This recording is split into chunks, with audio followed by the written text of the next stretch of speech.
and the services of overseas Filipinos and seafarers were streamlined. Passport were lessened despite revisions in the worldwide.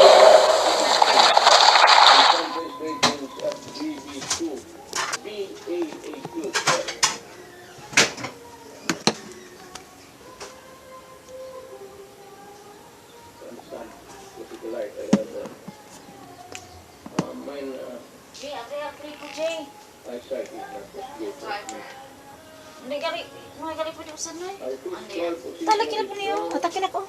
Ang takin ba na? Hello. Charger? May man. Already may charger. Position to weather the crisis caused by COVID-19 global pandemic. We have a significant infrastructure project under the Team program.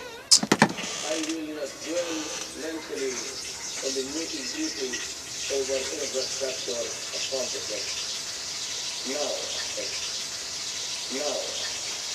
let's persevere, patience, determination will help us move forward even in the most difficult times. We will be glad to report to the order number 100, publishing the Diversity and Inclusion Program as National Program of the Government.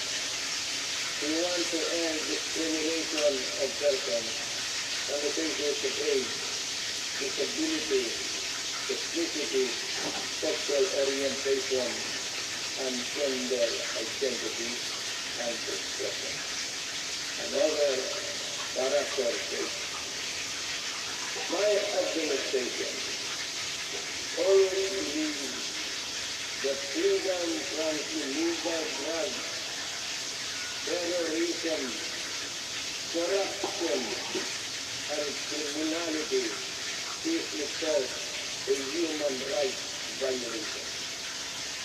Part of uphold human rights is protection of the rights of children and the right against discrimination.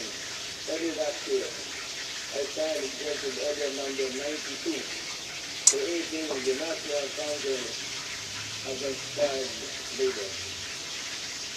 Government's efforts to protect the rights of children will be amplified to prevent, reduce, and eliminate any form of child labor. Our achievements along this line will have been extolled by an overwhelming number of fellow member states in the UN Human Rights Council during the recently held 44th session last year.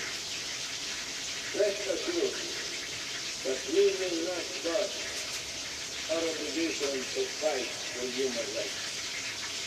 My countrymen, there are lessons to be learned from the coronavirus pandemic. It prompted us to realize that dreams made after spending too much planning, effort, cost, and time should diminish considerably and quickly for reasons beyond one's anticipation. That it is much easier to destroy than build. That in a crisis of national proportion that affects every aspect of human life, government needs to have the support and cooperation of the people if it is to succeed in battling the cause of that crisis. That there are people who ask for compassion but show none themselves. That life, after all, is fickle, like the weather. The gains you have seen for the first 3.5 years will put to the test when the pandemic suddenly struck the global community. While I am aware that the road towards a comfortable life would all be far easy if pandemic had not occurred. And around the rest of the world, we suffered.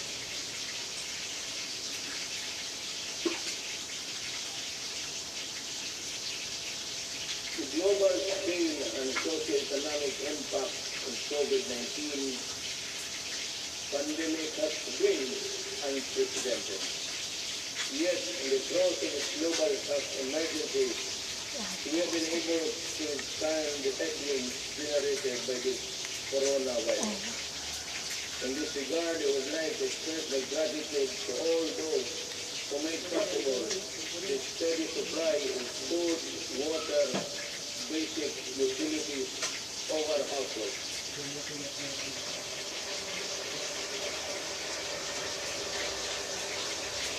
And the provision of basic social services and financial assistance for veterans. Our profound gratitude goes to everyone who helped keep our country's food supply chain running. The valiant soldiers, policemen, and security guards to keep peace and order in our community. The dedicated personnel of certain essential establishments operational to serve their thousands and selflessness. You gave us strength, you rest your own mind to serve the greater good in keeping the Filipino spirit at their hand.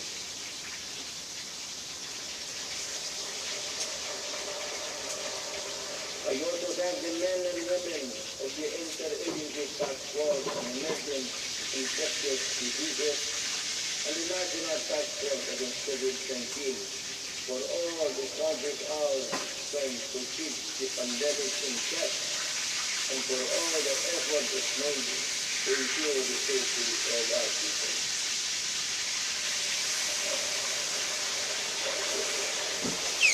Let me also recognize the efforts of the local government units. I also thank the men and women of the Interagency Task Force on Emerging Infectious Diseases and the National Task Force against COVID-19 for all the countless hours it spent to keep the pandemic in check and for all the efforts it made to ensure the safety of our people.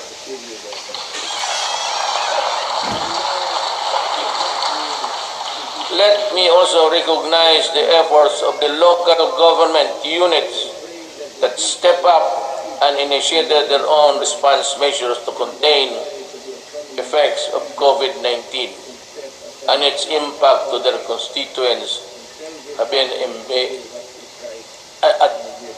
impact to its constituents. The shadow says it's a period there.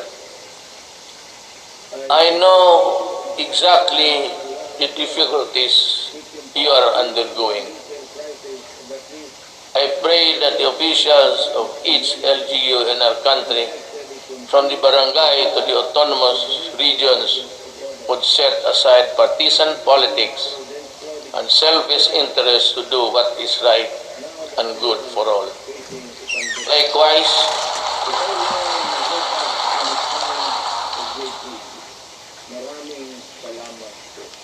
I likewise issued Executive Order number 104, which imposed ceilings on retail prices of at least 133 drugs and medicines and directed a continuous review of the retail prices of others. This proved to be providential now that we are facing a pandemic. To everyone who helped us in this time of great need, maraming salamat po. Ito, mag-guide ko para maka-watch us ako. Kasi lang watch mo. Let me say that the strength of a nation rests in the hands of the people acting as one with government. In the pursuit of common goals and objectives, when the pandemic struck, I decided to prioritize life over other considerations according to experts. The intervention that the government had put in place prevented as much as 1.3 to 3.5 million infections. Ihin ako. If may voice ba? May voice lang? Hahak daw. Hindi naririnig. Ayos. Kailangan ko pala i-change yung ano. Miro.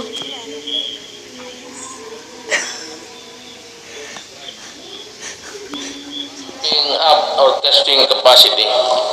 We now have 93 accredited testing laboratories nationwide, and we are aiming to conduct 1.4 million tests by end of July and ensure a quick turnaround time of 48 to 72 hours.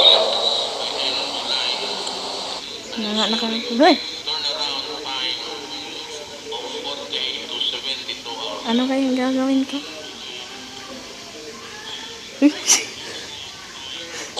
Admittedly, our implementation of the social amelioration program was not perfect, and some opportunists turned crisis into opportunity.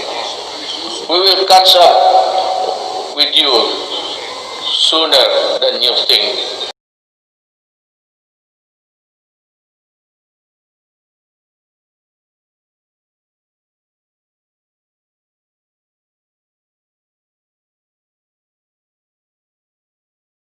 Thousand affected individuals in the formal sector, 110 OFWs abroad, and almost 83,000 repatriated OFWs were also provided temporary wage employment to displace marginal workers through the Tupad project.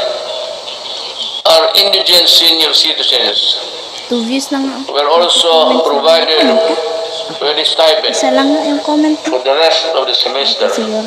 of the year current year. This health emergency stretched government's resources to its limits.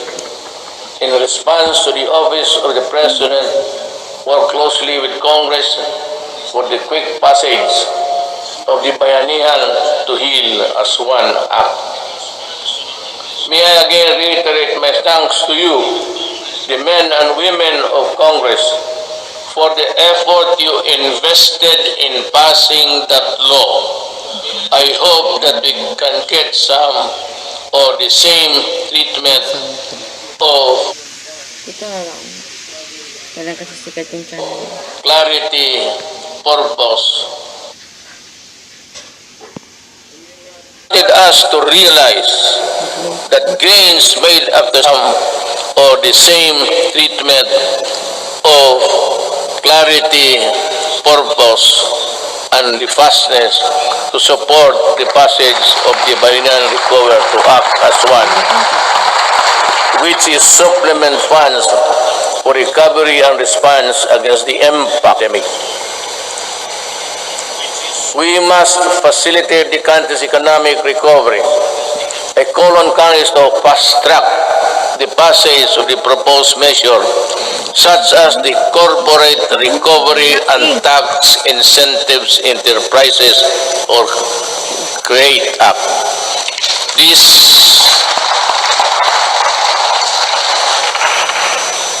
immediately cuts the corporate income levy from the current 30 to 25% and give government flexibility to grant a combination of fiscal and non-fiscal mechanisms allowing banks and other financial institutions to dispose of and transfer non-performing assets and loans to asset management companies similar to the special purpose vehicles. Our economic managers have seen infrastructure investment as an effective tool to help spur high growth, attract investments, create jobs, and achieve financial inclusion for all Filipinos. The DBP has resumed the construction of the North Luzon Expressway Harbor Link, the NLEX-SLEX connector, the Cavite-Laguna Expressway, the Metro Manila Skyway Stage 3, the R1. Okay lang yan, i-charge ko. pandemic. There are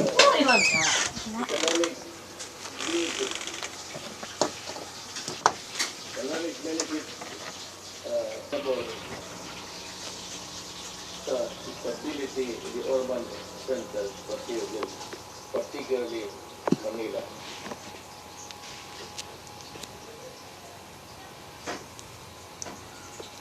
The Textile launched online mode of livelihood and skills training. There are 71 free online training to help skilled trainers with the right opportunities.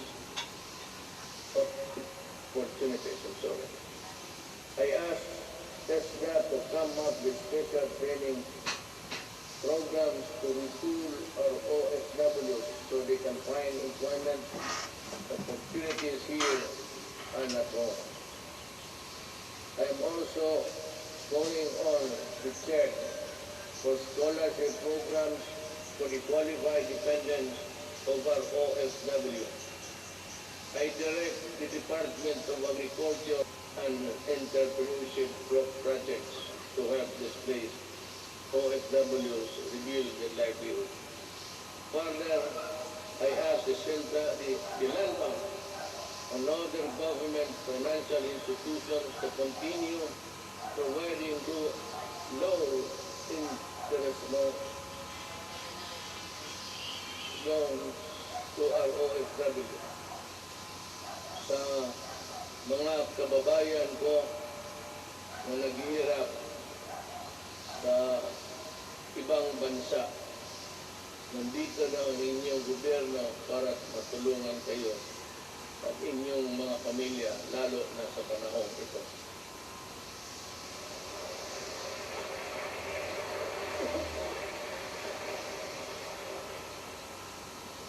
The government will intensify its efforts to help businesses, especially micro, small, and medium enterprises, or MSMEs, by providing responsive government assistance and services capitalization and business operation support as we adapt to the next normal. Nanawagan po ako sa ating mga lessons. Nanawagan po ako sa ating mga lessons. Malasakit at banaybayanihan po ang sana ang pahingahalin natin ngayon. This is not the time to drive away lazy. During normal times, they were the primary source of your income stream. Now, it's time to be fair and compassionate.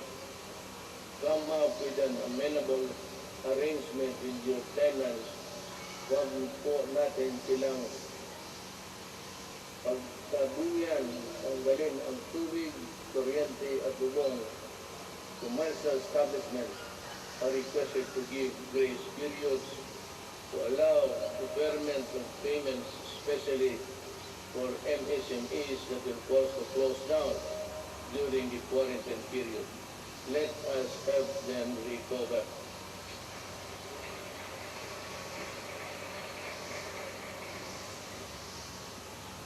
We pump prime the recovery and rehabilitation of the MSMEs.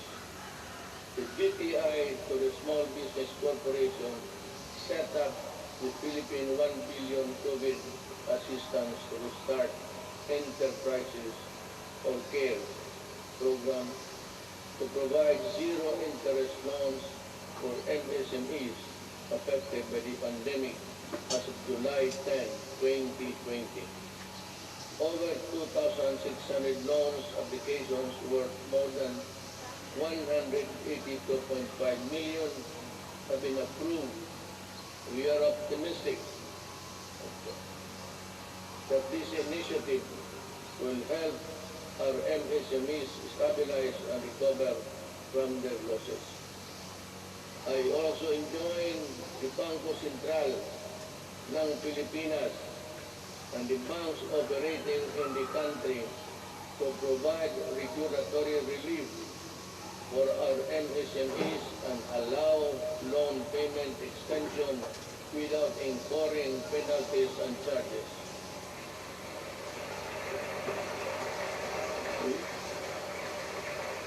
We need your help to prevent the collapse of companies saddled with accumulated amortization and payables caused by closure of their businesses at the height of the state quarantine period. As we embark on this effort toward inclusive recovery, we should acknowledge that all forms of government support will go to naught if the new MSMEs do not thrive because of lack of consumer support. Ito ang panahon para suportahan natin ang ating mga kababayan na nananegosyo at gumawa ng mga produktong sariling atin. In the same manner, in tourism and recreation industries, which are among the hardest hit by the pandemic, count on our full support while we slowly try to put the fun back in your local travels. The national government agencies and LGUs must harmonize their policies to boost tourism, ensuring everyone's well-being. We join our people to help boost the economy by traveling locally.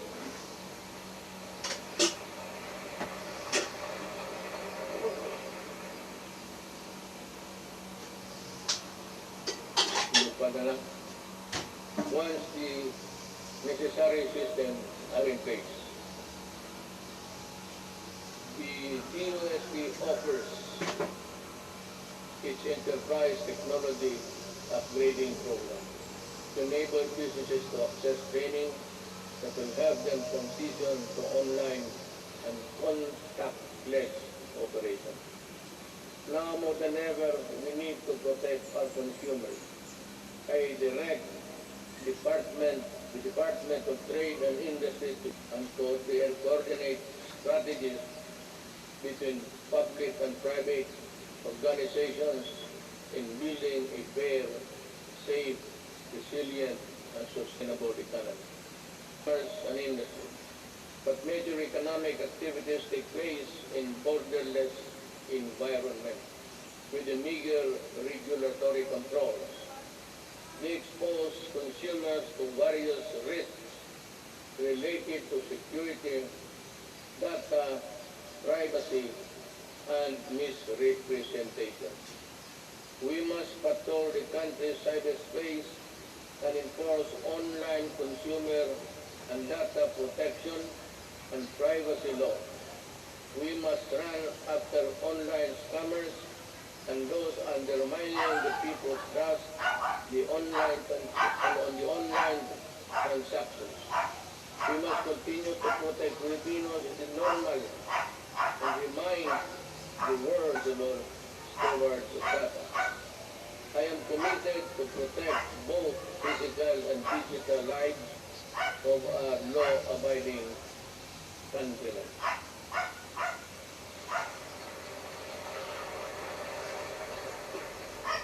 The national government shall lead the way in our transition to online systems. I reiterate my call for all government instrumentalities to implement systems that shall make physical queuing a thing of the past. Panahon na para mawala na ang pila para mapagsilbihan ang gobyerno. The DILG, CBM, and the ARPA, along with all agencies and instrumentalities of government, are hereby directed to make full possible services available online. We need to adjust and adapt the paperless type of business and work performance. We need e-governance of people, to the services they need, and the comfort of their homes and the workplaces. It will enable us bureaucracy to better transition into the new normal and cut rate and minimize risk. Until COVID-19 vaccine is available, I will not allow the traditional face-to-face teaching or learning unless the risk of exposure to the sickness are eliminated. I cannot and will not put to risk the health and lives of our students and teachers.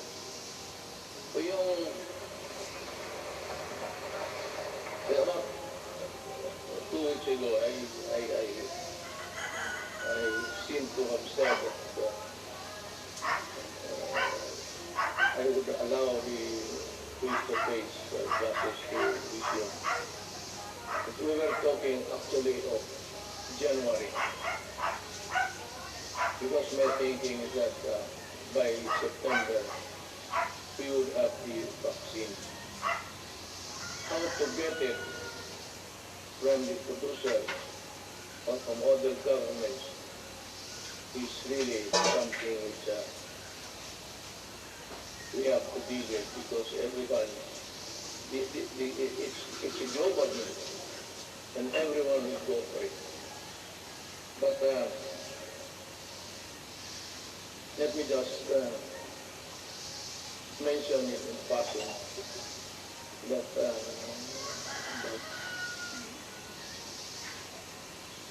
4 days ago I made a plea to President Xi Jinping that if they have the vaccine, can they allow us to be one of the first, or if it's needed, if you have to buy it, that we will be granted credit so that we can normalize as fast as possible.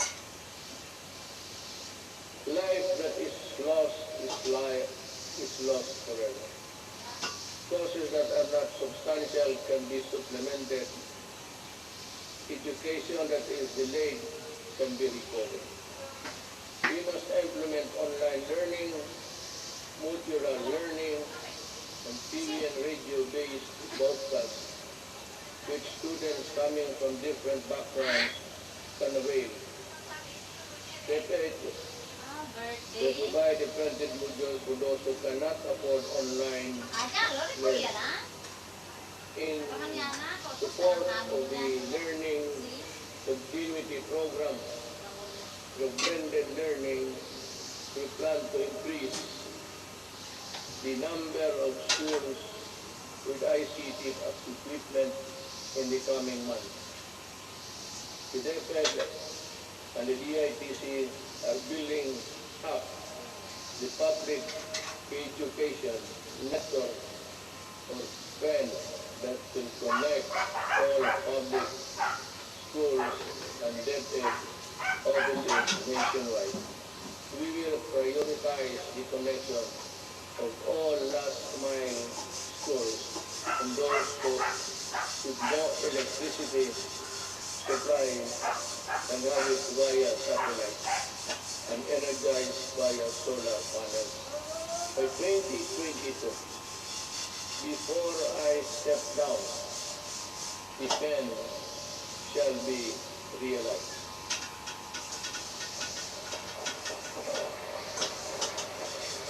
I'm referring to it. I will do. TV provinces reverted back to government for whatever cause or reason shall not be used exclusively to the exclusion of other persons or other counties to cope up with the demand of the next moment. This will be used to provide uninterrupted quality education to our children and our shift to e-learning.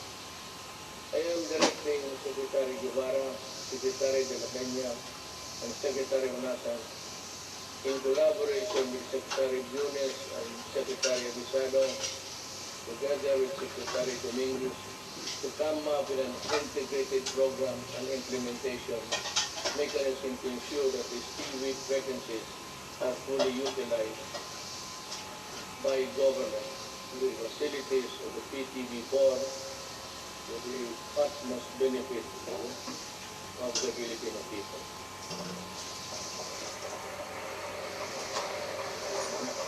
Let me just allow me to segue a little bit. For the remaining 2 years of my term, all that is good, whether it be the line or whatever that is good for the people, will belong to the government, and it should be government who should be given the first option to utilize them. Ang sobra kanila. I call on our communication companies to improve their services lest we be forced to take drastic steps to address the less than ideal service that the public is getting from you. Alam mo, sisingit na lang ako dito. I am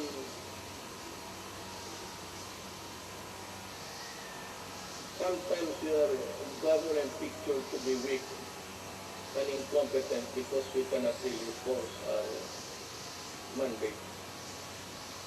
Alam mo itong nagbibigay ng mga public services, you better improve. Huwag naman ninyo kaming pahintayin 10 taon bago kami makakamit ng mga services but the other countries are enjoying. If it's just a question of added capitalization or the inclusion of money,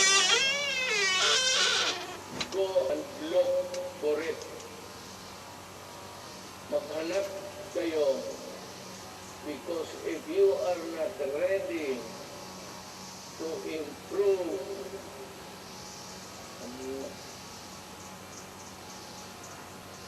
I might just as well close all of you and revert back to the line telephone. At kukunin ko yan, i-expropriate ko. Together. Alam mo itong I'll be straight, smart. Pati itong low, ilang taon na ito. At ang sagot palagi sa akin, this country cannot be rich. Inasaan ko na pumunta yung yawa na yun?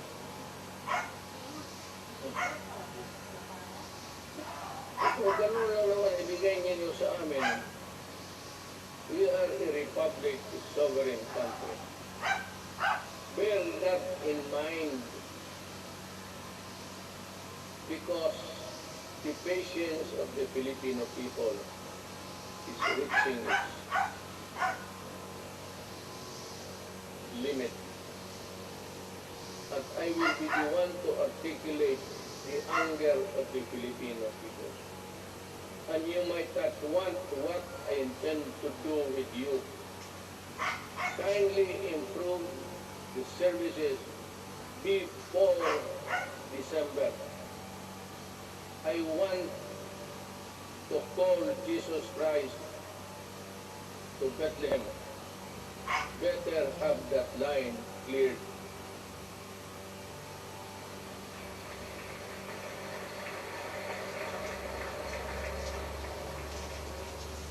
Wala ko sa totoo ng atin kung nauna ako sa inyo. I have been a citizen of this country and parang nilalaro na ninyong kayong may pera. Puta. May pera kayo? Negosyo kayo. Wala kayong pera, utang, umalis kayo dito. You give us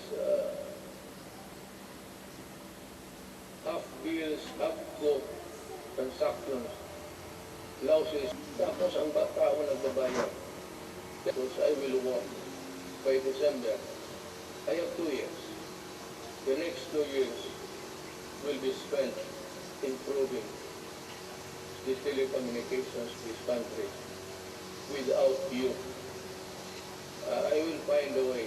I will talk to Congress and find a way how to do it.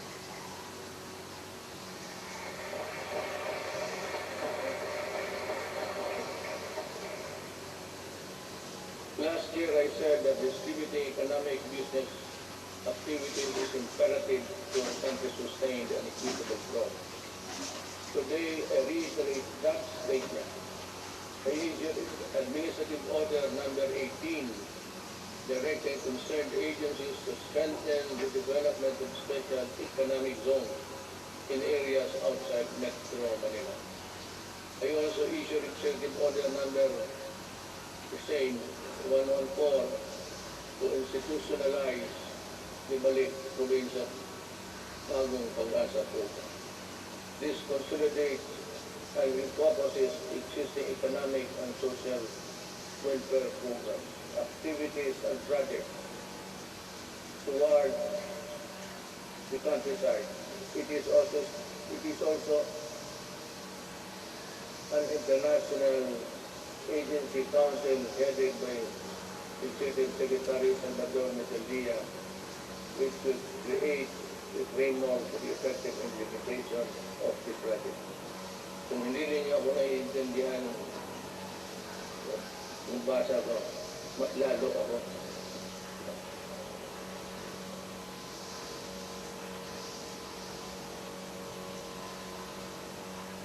In 2021, we aim to increase access to healthcare services by continuously hiring and deploying more than 20,000 health professionals. This will augment health workforce in LGUs, particularly in isolated and disadvantaged areas. We will implement projects to establish and improve barangay health stations, rural health units, and other health facilities. And we will need to address internal security. We are pursuing the whole of the nation approach to bring peace and order, development in the countryside. We need to provide intervention and implement the barangay development program. This will provide cleared and threatened communities. This refers to a program where the armed forces will play a vital role in the one nation approach. This is what it means. And that every agency of the government, including the armed forces of the Philippines, should participate. And I am aware of the skirmishes and the assassination of our soldiers. And I said, correct this so that we can proceed with the barangay implementation as fast as possible. We have made significant strides in the past 4 years, but we need the support of local government leaders. We need your help to implement the barangay development program. Certain sectors express concern Sinai declared martial law in Mindanao and its extension 3 times, but 2019 ended without my office requesting any further extension. Martial law in Mindanao ended without abuses by the civilian sector, by the police, by the military. At ended because this time I know that they know how to love the country. I thank Congress for the support to this administration program. Congress has been very productive, but much more remains to be done. You know, actually, my speech, if you follow it carefully, it's all a plea for Congress to do this, to do that, to make a law, draft a whatever. On this one, I strongly urge Congress to pass a law establishing the Department of Overseas Filipinos, solely for addressing the concern of Filipinos abroad and their families. I reiterate this swift passage for that before it's kawawa kasi itong ating mga overseas.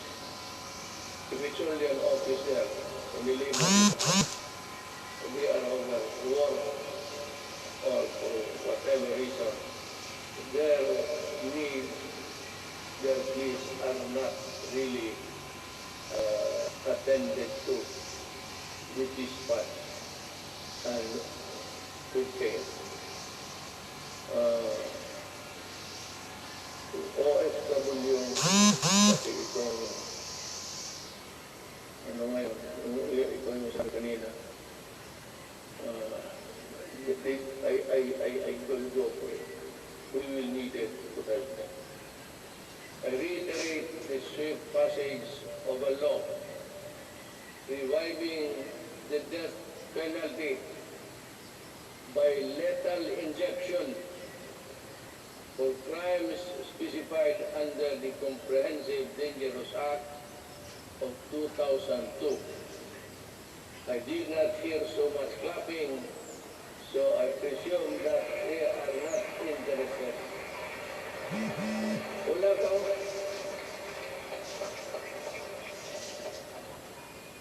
Someday I'll tell you the story, what happened to the Philippines. Hindi ngayon. But when I'm sabihin ko sa inyo ito, bakit ganito yung droga ng Pilipinas? Why the drug syndicates continue to operate just like the countries of Colombia, Mexico,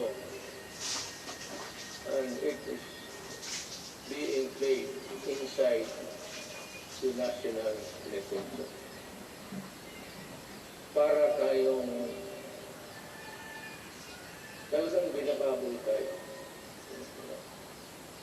Sabihin ko sa'yo. But this is not a time for storytelling. SONA kasi ito. So, dito na. This law will not only help us with their criminality, but also save our children from the dangers posed by the illegal and dangerous drugs. May I be allowed with the indulgence of the body?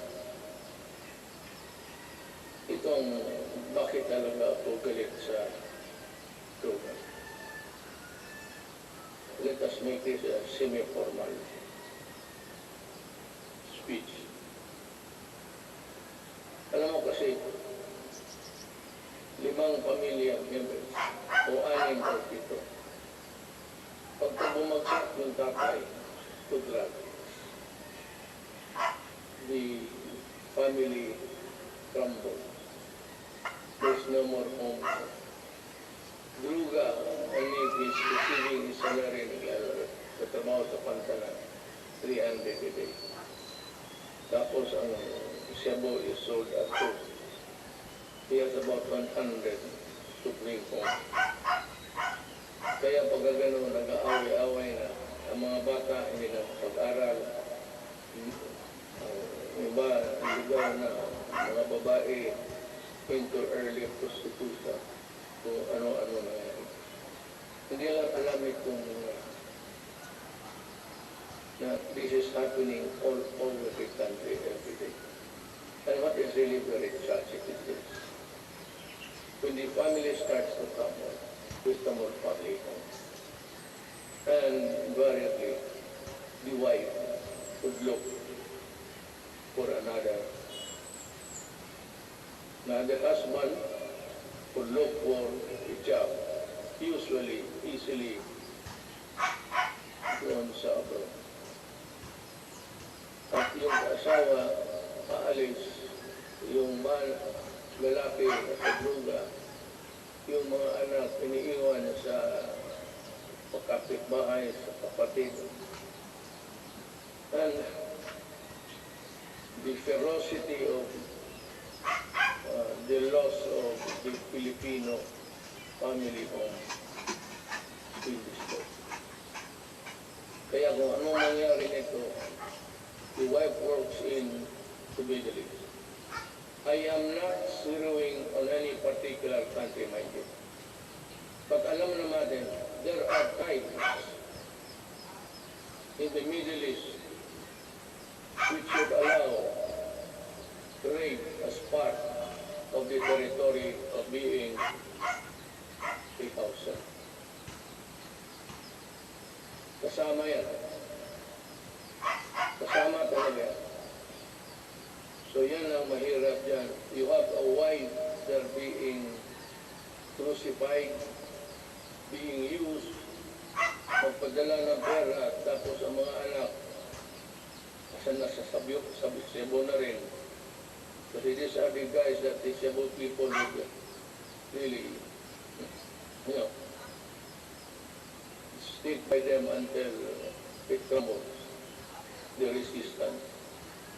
And then you have plenty of this all over the country. Nila alam. Yung sinasabi nila ng misery sa human rights, plus yan, not to count the victims of crimes perpetrated by people addicted to food. That is the reason why I'm so vicious in my galit talaga.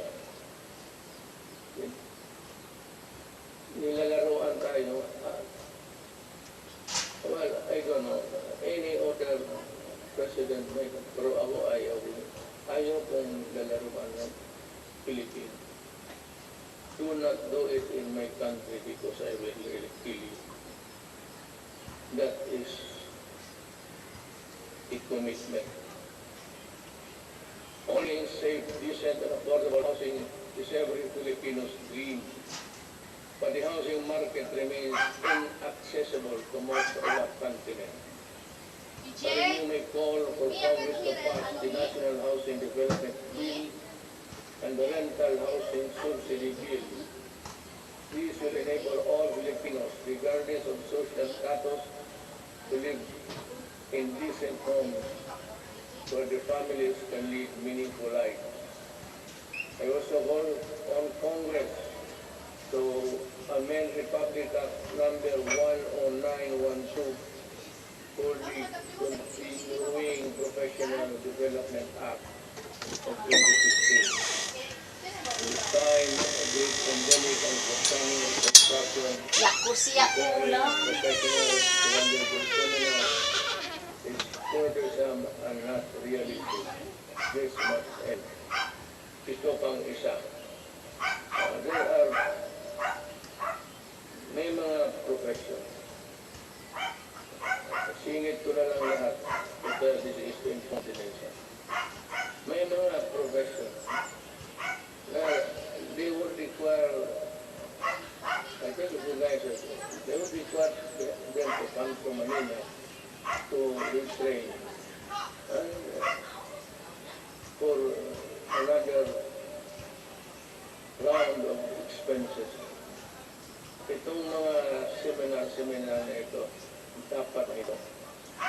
I don't know in other provinces, but during my time yung sa barangay expeditions ng mga opisyal, minto ko rin yan. Sir, mga nasimentasyon na Wi-Fi. We hail our health professionals as heroes. Now is the time to pass the Advanced Nursing Nursing Education Act, and instituting the medical research board.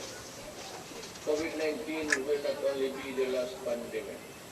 We need to create National Disease Prevention Management Authority to better respond to future outbreaks. We count on Congress to full support. You can just let it remain for a while in the Department of Health kung wala pang pera, but you have to expand the services. It would also entail a little bit of money, but not really as much as expensive when you set up a department. In the long term, we are looking into the creation of the National Disease Prevention and Management Authority to better prepare for the pandemic, protect lives, and allow development to proceed even in the worst of times. We are counting on the full support of Congress for this critical, important endeavor.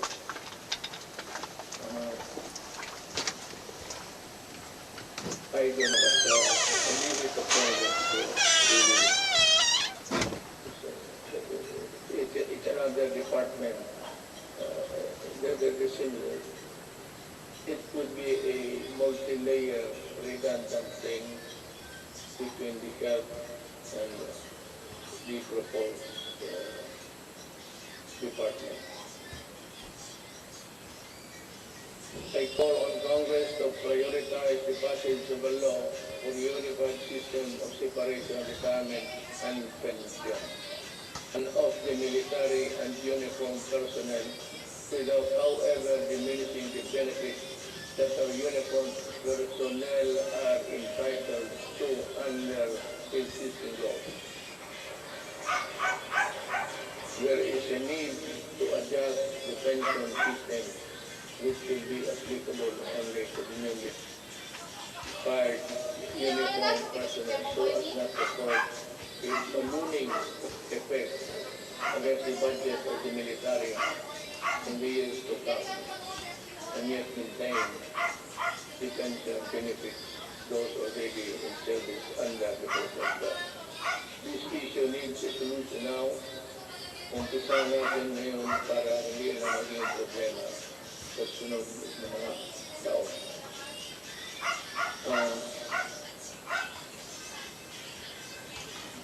I want to,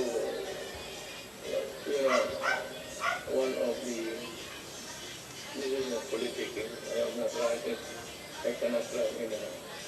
So, binubli ko yung sweldo ng police pati. And it was really a clarion call para for them also to have decent life and that they're able to get the things which ordinarily cannot be reached by any government. Nothing doon Sa kayo ay sabi. Kaya ko ba ito? Ganun yung hapad yung kapagat mo.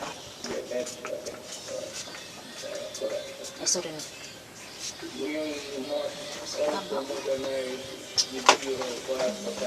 Motor na ko sinsilin ko pa ito. Kabalan na ko sinsilin. Ano ko may aros pa natin. Alam mo, sa Davao, and to go there, I can show you. Tibo. One of the Uli na lang umaga. that we have Kahit lang yung saka. in the city of Davao. Of course, ang city meron ng sarili. Aside from the Bureau of Fire, Thousand ko. 1 to no. meron yung Bureau of Fire. which will be 300 plus 200 plus 200 plus 500. ang pangalan ng truck. Kapag meron lang yung saka 3. Tris. Ay, suki. Oo. Ang katawan. 1 to. Ang talagang ikaw is the Bureau of Fire. Picture. Yung na overlook natin na nakabak. Kayo ba dahil creation of the Department of the Chapter Resilient People Safety. It delegated to any council or commission. It was important in establishment of the Education Center in the city to be, by the way, 1 hour. yes, starting, I was tempted to pero baka mag-ingat kayo. It will be alright kung i-bring mo with your faith. Kapag kaya mo, sige ka mo ni magputang punas. Oro, baka sana ang Sabi ko, peace of mind will be one of the longest SONA that I will deliver. Nakita ko yung page na bigay sa akin. Yung ibang import akin. At yung iba laki lahat. Ang nangyari po, binalik ko sa kanila. Make it short. Pagbalik sa akin, mas makapal na. Eh, di, nandiyan na ngayon. Ito na ngayon. The responsible extraction and equitable distribution of natural resources remain among my non-negotiables. I reiterate the need for the passage of the National Land Use Act, which has been pending for decades. Pakisilip lang ang inyo. For the rest of my term, I want to take concerted effort in protecting the environment. The rehabilitation of Boracay Island showcase our resolve to safeguard the environment.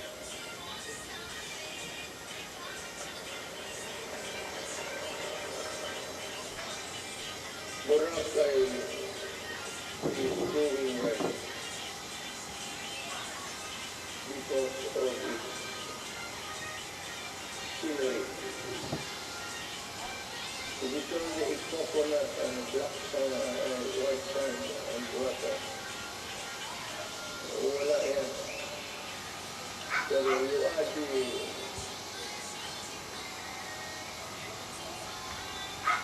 the physical there, so it becomes a very tempting destination. We have seen remarkable emergence of the island back to its former glory. I want this to change. I ask Congress to enact a law creating the country. The Boracay Island Authority of NIDA. Immediately. I cannot stress enough the importance of agriculture because all our economy depends on the robust agricultural sector. We must utilize the coconut tree for the welfare of the coconut farmers and the development of our coconut industry.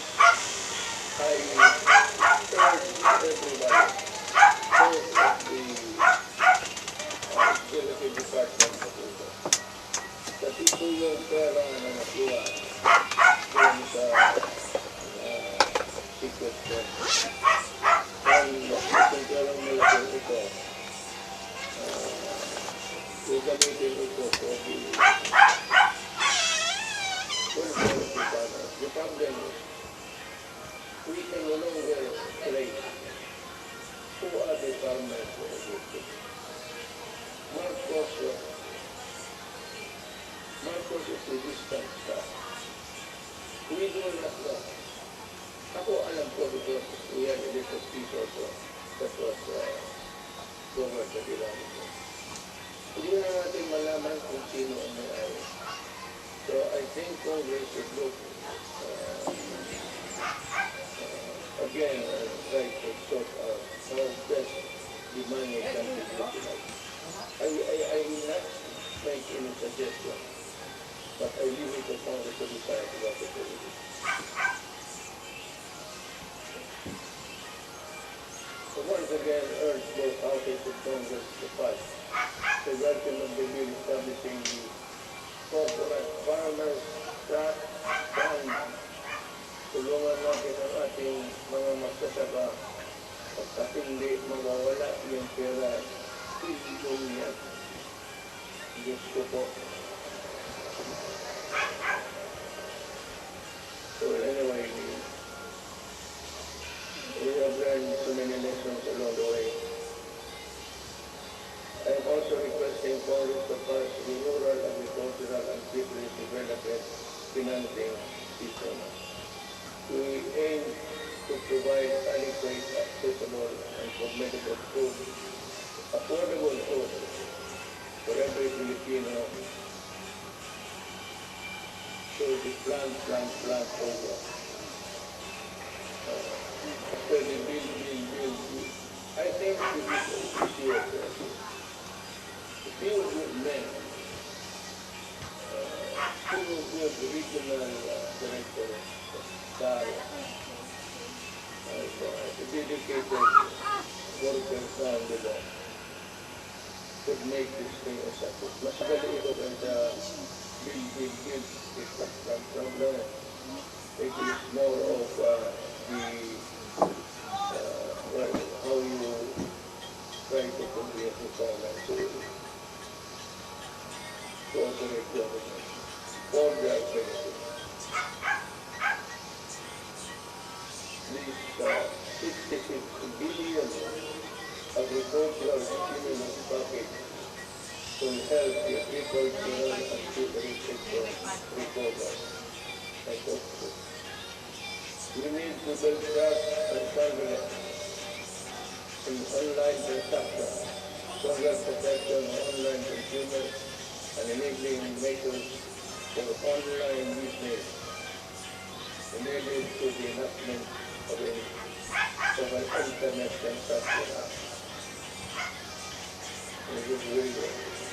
I thus direct the Department of Trade and Industry and other relevant agencies to work closely with Congress, ensuring that the provisions of the proposed bill are responsive to the needs of the consumers while promoting the growth of e-commerce in the country.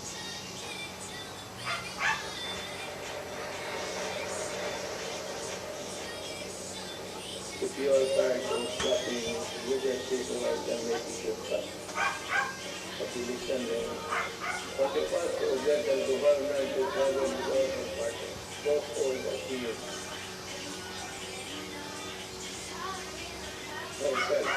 Bolstering and situating public support systems for bringing home our major Filipino policies, for filling in supply gaps of food and medical supplies, health equipment and special food, for trees and many more. The Philippines has all friendly nations who will never forget this kind of timely support.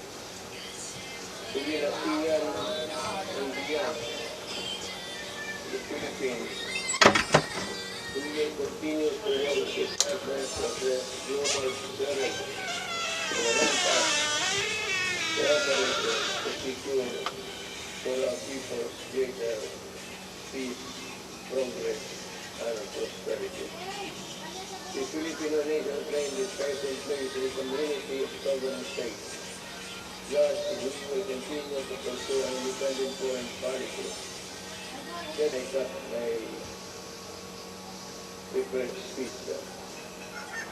Alam mo, I read little over 3 weeks or that. The Americans intends to go back to city. I just put on record my thoughts. I have nothing against America. I have nothing against China.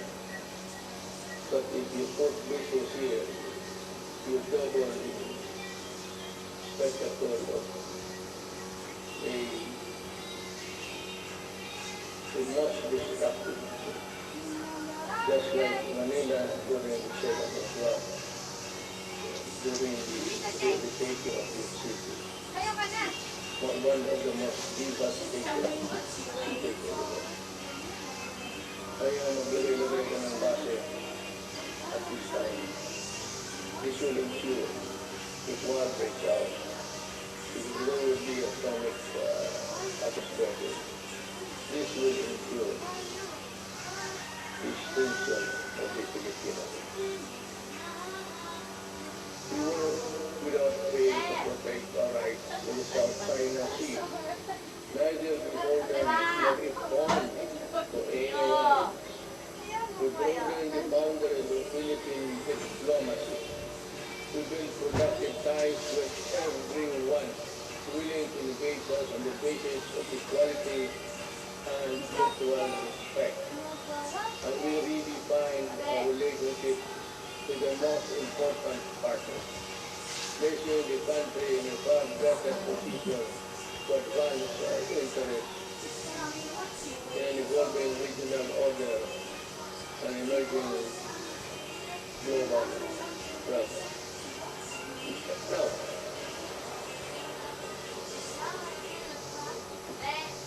plenty of critics, both sides, claim about nothing has been done to defeat forcefully or physically the South China Sea. What you waiting for? Jeff, forever sige mag-set ako sa iyo, ano? Unless you are prepared to go to war, I would suggest that you get that forward and treat this as secondary diplomatic endeavor. China is claiming it. We are claiming it. China has the arms. We do not have it. So, it's simple as that. They are in possession of the property. You don't know the property, your lawyer's property rights. They are, it has nothing to do with the city.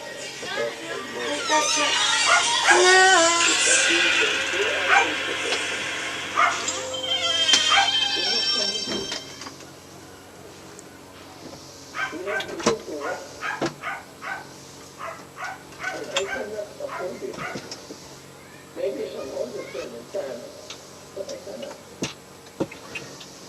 You know, things like that. Maybe.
addressing myself to the criminal. You commit fraud, you commit rape, you commit all sorts of things, and you harm the public. Then, kaaway mo na ako. Kung bumalik kayo sa dating gaya noon, patong-patong na naman ang patay dito. Sigurado, mahanapin mo ito. Do not ever go back to your old ways. Paghanap na lang kayo ng anong trabaho dyan. Matiis kayo.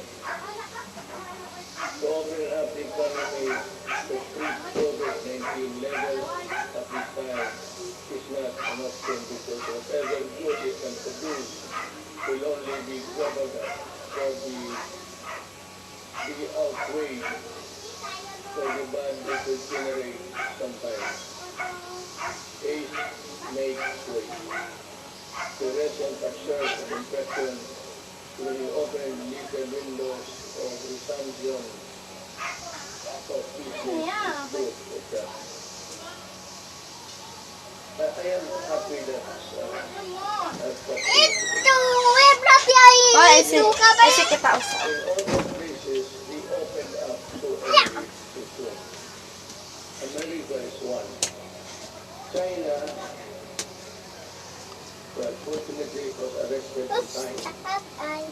China and the rest those who open up and those who do not follow the protocols of at least the World Health Organization, they are suffering.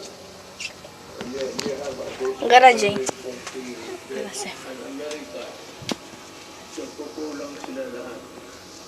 No nation on earth was really prepared for COVID. No amount of preparation because that kind of microbes visit about once every 100 years. Wala man yan. Mga tatay natin, they suffered of Second War. The life and health of the people. Certainly no one would want to end up in the negative side of the equation. Not me, not us.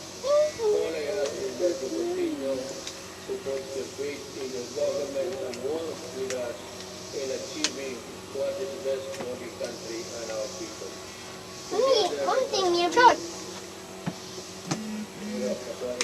The most that we can ensure that is health, safety, and well-being of every Filipino, especially those severely affected, are taken care of. Together, we shall fight this pandemic with the same fervor as our campaign against illegal drugs, criminality, insurgency, Kaya matulad mas ya. Hindi pa matulad mas ara.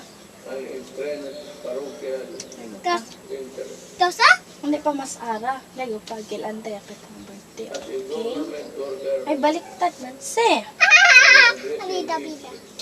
Pra, kita yo. the government cannot do this without the rest.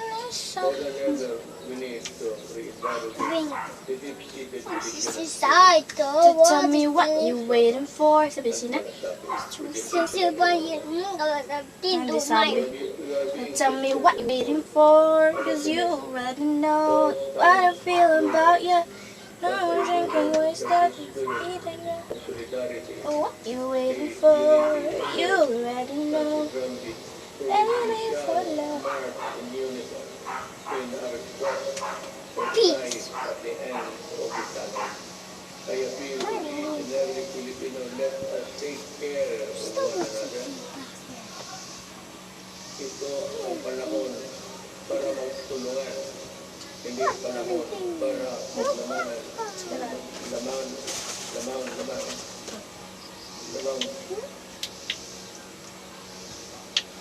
Mama, lila mo. Iliwan naman. At pagkakalit Sinta pura. by faith in the Filipino innate patience, resilience, and determination to bounce back is unwavering. Let us share our blessings with those who have little and those who have not. This is the time to be empowered together. Bango niya ito. The wounds that are Senior short. depend on us, but they shall not bend or break our spirit. From the rubble of adversity, a more resilient and stronger nation, built on by hand of sacrifice, shall rise. What you wanna do? We shall overcome. Before a because really Tell me what you wanna do. time to speak. Pena na. Ano pena? Like give a statement with you. Waiting for you. Begin as a I only feel kind of like a I know I'm jacking my step. you know, Leon expanded, he was dependent. Yes, I'd like to ask Leon, yes. when you find an actor, when this contract of Ayala Water was being drafted, and why are you sinibiting? Bakit ito lang ang galit? Masabi mo na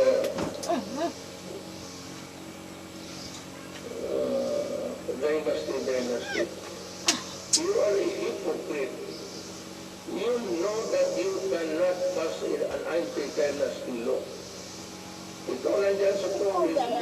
Ikaw ang mauna dito. But you know, to take it against me for protecting my country is something which I really resent. Alam mo, you describe using the dictionary is synonym ng mga legal. You know that you cannot pass an anti-dynasty law. Ikaw nandyan sa Congress, ikaw ang mauna dito. But you know, Legal case is not bad at all. Because not all oligarchies are bad. But Hindi pa ka pa. Sanya. Hirap my eh. country, Hindi, amo. the oligarchy that exists in this country is the oligarchy that existing and all the benefits that were passed on to the insulares Wait lang. who did not go back to Spain and to the Kabar, ese ta Spaniards usa. Oh, ese usa. and the Insulares. But that was long ago. It has been forgotten. This is the oligarchy that controls the Saya. Philippines. Kay By ano? what? Siya. By taking Kabas na control Hindi, ya por qué man siliba? Ese ya. Kay ala kita beach. Oh, tan shoes sa beach ha, tan shoes. ang oligarchy mo. Tan shoes. Sige ya.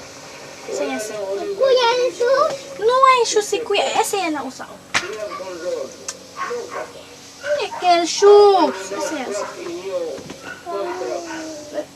Because Boy, ano sige ya. Bili ko makuya to sige. Sige. Ito anda ba birthday na ya? Bala. for Parang example, yung para tuyo lang. nandiyan sa kontrata. It's in the billing. They've been collected. Next is 1997. Ito na. Billion naman. Wala na isa. Baliktad. Not even if faucet was Ako built lang. Kita. Bas ano? for a water. At ito na. Ito man niya usa. Yan ang mahirap Kita. sa Ulo na. do not protect the oligarchy. You are the one. Ikaw lang mag-isa. Oh, yeah. And I suspect that you are also the one Ito man niya usa ha. Ito man niya usa. Ito lang man. there in the Saya. APRA. You do not even know ang mga abogado sa public documents. Hindi mo alam. Hindi mo alam kung nag-graduate ka o hindi. Wait lang. Wala. Would you take Ayala or get the citizen of those? Ayala, but Wait. APRA did it. Excited? Galing ka doon. Excited niya ito? Lawyer sa corporation. You and the big Ayan, corporation. siya. dapat. Ito lang. Ano solo mo? Palaging brown out lahat. And people to really get the facts. Well, and the right of the people to be heard. Tayo na naman ang tao mo siya. Hinawakan ninyo yung tubig pati electricity. Yun ang oligarchy kasi ako sinabi ko noong kumpanya. Corruptionist na siya. Yun ang mga consultant. Kaya ang salita. It's there upstairs. And I was really providential. Dumating yung panahon na hindi ko hiningi. Then I saw the contract. So nakita ko yung contract.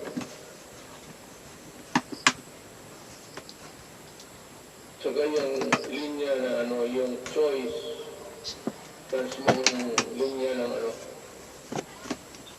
it belongs to government.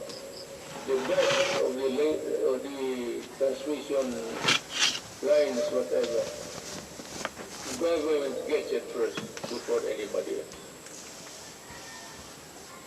Thank you. I am true.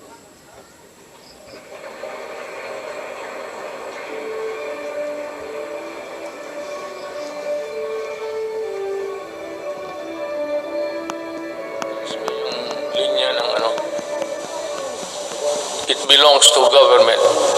The best of the transmission lines, whatever, government gets it first before anybody else. Thank you. I am true.